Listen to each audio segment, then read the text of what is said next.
I am submitting this account outside official channels because the original annex was sealed, redacted, and eventually archived under geological instability assessments. What follows is not reflected in the operational summary filed in October 2010. The official document states that Operational Detachment Alpha 3312, 3rd Special Forces Group, Airborne, conducted a limited reconnaissance patrol in the Spingar Range near Tora, Bora, Nangarhar Province, Afghanistan. It concludes that no cross-border facilitation routes were confirmed and that minor seismic activity complicated movement. That is accurate. It is not complete. By 2010, eastern Afghanistan had shifted from large-scale clearing operations to targeted disruption of insurgent transit corridors. The cave complexes of Tora Bora, first carved during the anti-Soviet jihad and later bombed extensively during Operation Enduring Freedom, were believed to be largely unusable. Satellite imagery showed collapsed entrances. Signals intelligence detected no sustained communications traffic in the upper tributary valleys.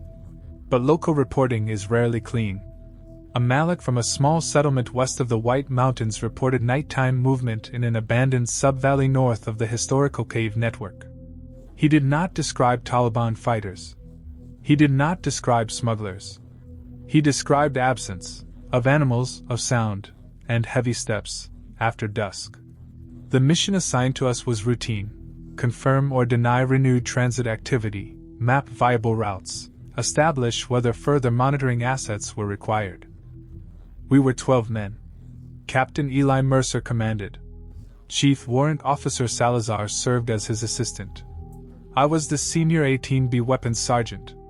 We carried standard mountain loadouts: M4A1 carbines with ACOGs, 1 MK48 for sustained fire, M320 grenade launcher, sidearms, and /PVS-15 night vision, PRC-148 radios. 2 medics, 2 engineers, 2 communications sergeants, 2 intel specialists. We linked with a small Afghan National Army platoon for outer security and local interface. Insertion was uneventful. Rotary wing drop-off at a lower saddle before first light. The ANA platoon established overwatch while we moved into the narrower valley system on foot. The White Mountains are deceptive. Limestone walls reflect light differently depending on time of day, giving the illusion of motion even when nothing moves. Juniper and scrub dot slopes that appear barren from a distance. The air is thin but stable. Sound normally carries. On our first afternoon inside the tributary valley, we noticed the silence. Not tactical quiet. Environmental absence. No insects. No birds circling thermals. No small rockfalls caused by rodents. Even wind through scrub seemed muted. We paused multiple times to listen. Nothing. The ANA Lieutenant, Farid, stopped at a ridge overlooking the valley entrance. Through the interpreter, he said his men would hold there. He did not argue. He simply said the place was not used. We assumed he meant tactically unproductive. The first night passed without contact. Temperature dropped sharply at dusk, more abruptly than forecasts predicted.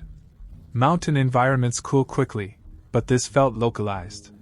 Within minutes, our breath condensed heavily. The air acquired a metallic scent, like iron heated and cooled repeatedly.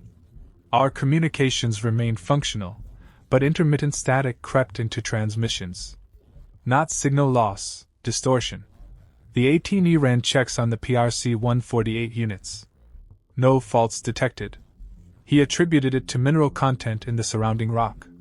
On the second morning, we found the tracks. They lay in a patch of fine dust between 2 boulders. Elongated impressions approximately 16 inches in length. Narrow at one end, broad at the other. No defined toes. No claw marks. The depth suggested significant mass. The stride distance was measured at roughly 5 feet between impressions. The tracks were bipedal. No drag lines. No tail marks. We documented, photographed, cast measurements in our notebooks. Snow leopards inhabit Spingar. So do wolves and feral dogs. This was not any known fauna. We continued the patrol. By mid-afternoon, We located several shallow cave mouths consistent with older Mujahideen-era storage cutouts. Most were collapsed or partially filled with debris from earlier bombardment campaigns. Inside one, we found carvings along the limestone walls. Not Arabic script. Not modern graffiti. Spirals intersected by vertical strokes. Circular forms bisected by jagged lines. Our intelligence sergeant later identified similar motifs in pre-Islamic Nuristani artifacts. Before forced conversions in the late 19th century, certain mountain populations practiced animist and polytheistic traditions. Spirits associated with stone and high places were part of their cosmology. We logged the carvings as historical markings. That evening, the metallic smell intensified. At 0200 hours, while on security rotation, I observed distortion through night vision along the northern approach. Not a clear silhouette. More like heat shimmer against rock. But there was no heat source. No engine. No fire. The ground beneath my position vibrated subtly. I reported movement. We froze into silent readiness. IR lasers converged on the choke point. Nothing emerged. The smell dissipated. The third morning, we found 3 mountain goats near the valley's interior bend. Dead. No visible trauma. No blood. Eyes intact. Bodies arranged parallel, facing inward toward the valley. Our medic conducted a brief field assessment. No puncture wounds. No tearing. Palpation suggested internal hemorrhaging. Predators do not arrange carcasses. The spacing between the goats roughly matched the spacing of the elongated tracks. By that point, we had found no evidence of insurgent transit, no food wrappers, no boot impressions, no recent fire pits, no shell casings. Captain Mercer decided we would exfiltrate at first light the following morning. That night, contact occurred. At approximately 2,317 hours, a perimeter trip line along the northern sector lifted. It did not snap. It rose as though raised deliberately. A chem light attached to it swung gently before settling. We took positions. Through NVGs I saw it. Height approximately 8 to 9 feet. Structure elongated. Limbs angled slightly off human alignment. Surface texture resembled layered shale or fractured slate. Light did not reflect off it normally. It seemed absorbed along 2 shallow depressions where eyes might be. It stood partially within rock shadow but not entirely concealed. It was not rushing. It was observing. The machine gunner requested permission to fire. Mercer held. The entity shifted laterally, smoothly, without visible muscle contraction, and paused again. The interpreter, positioned farther back with the ANA, shouted a word in Pashto repeatedly. Harris. Guardian. The entity turned slightly toward the sound. Then it struck the adjacent rock wall with one limb. The limestone fractured inward, collapsing a section the size of a door frame. There was no explosive sound. No visible recoil. The rock simply yielded. A warning. Mercer gave the order for a 2-second suppressive burst. We fired controlled rounds center mass. 5.56 and 7.62 impacts struck the torso region. Fragments sheared off, chips of stone-like material scattering. The rounds did not penetrate. The entity did not charge. Instead, the ground beneath our rear position convulsed.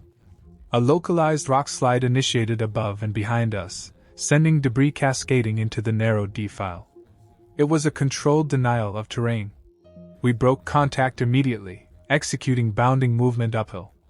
The entity did not pursue.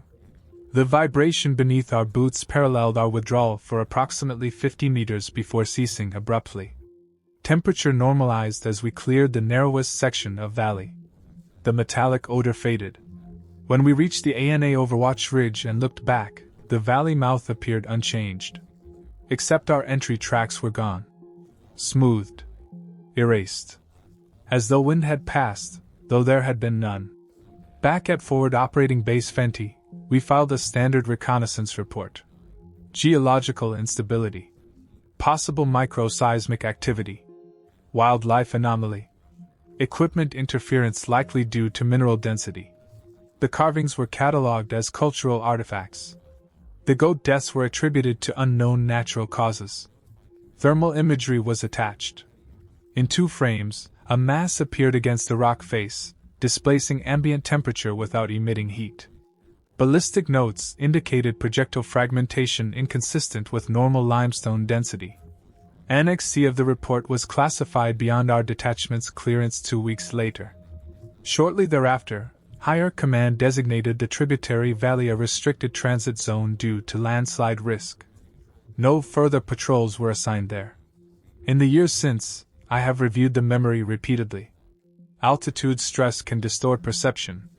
Collective suggestion can amplify minor anomalies. Geological gas emissions can cause disorientation and animal death. All plausible. Yet none explain the coordinated manipulation of terrain in response to our positioning. None explain the deliberate lifting of a trip line. None explain the arrangement of goats. Most of all, none explain the restraint. It did not pursue once we exited its boundary. It did not strike directly when we fired. It used terrain as a tool. It demonstrated capacity. It enforced a line. In older Nuristani and Pashtun mountain lore, certain valleys were considered guarded by stone-bound entities, wardens of high places. They were not described as evil. They were described as territorial. Trespass invited removal. We were not removed. We were expelled. The official record states no hostile contact occurred. But every man on that team understood something fundamental as we descended from Spingar. We were not conducting reconnaissance. We were being evaluated. And whatever stood in that defile had been there long before the Mujahideen carved caves into its mountain. It did not look surprised to see us. It looked patient.